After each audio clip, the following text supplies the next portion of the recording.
El 2020 es un año completamente atípico.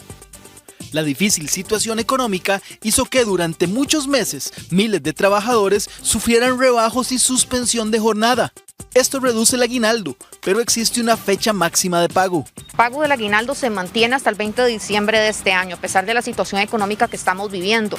Entonces, si por alguna razón no reciben el pago durante este periodo, se pueden acercar al Ministerio de Trabajo. De hecho, el Ministerio durante esos periodos realiza inspecciones para verificar que se haya pagado y presentar el reclamo correspondiente. Primero, su patrono. Puede que exista algún atraso, ¿verdad? Y conversar con ellos creo que siempre es importante. Y si no, acercarse al Ministerio de Trabajo o a la Defensa Pública o del Poder Judicial.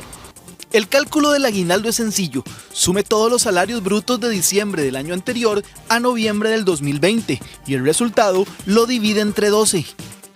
A la fecha, más de 210,000 personas se encuentran con la jornada reducida. Es importante que los trabajadores sepan que la fórmula de cálculo siempre se mantiene. Lo que va a variar es el monto que va a recibir el colaborador en diciembre.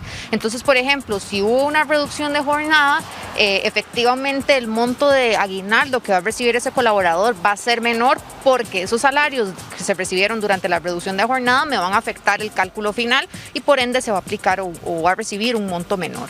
Por otro lado, muchos sufrieron la suspensión de su contrato. Esto quiere decir que por meses no recibieron salario.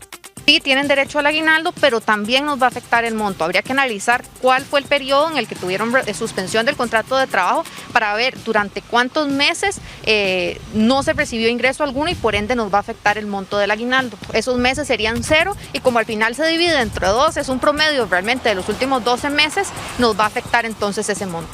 Otros trabajadores sufrieron los embates del COVID y se mantuvieron incapacitados. Lastimosamente igual va a recibir un monto menor porque durante esos meses no devengó salario. Y para efectos de cálculo del aguinaldo, recordemos que consideraríamos todos los salarios devengados desde diciembre del año anterior, diciembre de 2019, hasta noviembre de este año. Entonces, si durante 3 meses estuvo incapacitado, eso también nos va a afectar el monto de cálculo del aguinaldo, recibiendo ese colaborador un monto inferior. Como podemos ver, los escenarios son de un diciembre con menos dinero.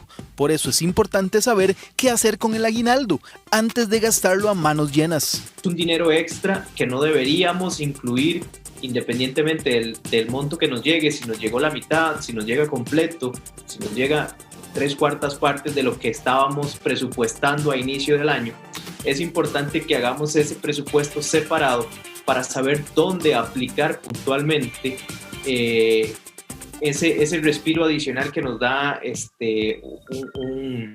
un salario extra al final del año, ¿verdad? Ya sea que lo apliquemos a iniciar con él un ahorro, poner al día algunas de las obligaciones que tal vez se nos atrasaron por este corte en el ingreso mensual que tenemos por disminución de jornada, o bien pues que ya lo tengamos destinado a algunos planes específicos y que seamos consistentes con esos planes que definimos desde el principio del año. Piense de forma serena cuando vea el aguinaldo en su cuenta bancaria. Recuerde que la pandemia aún no ha terminado.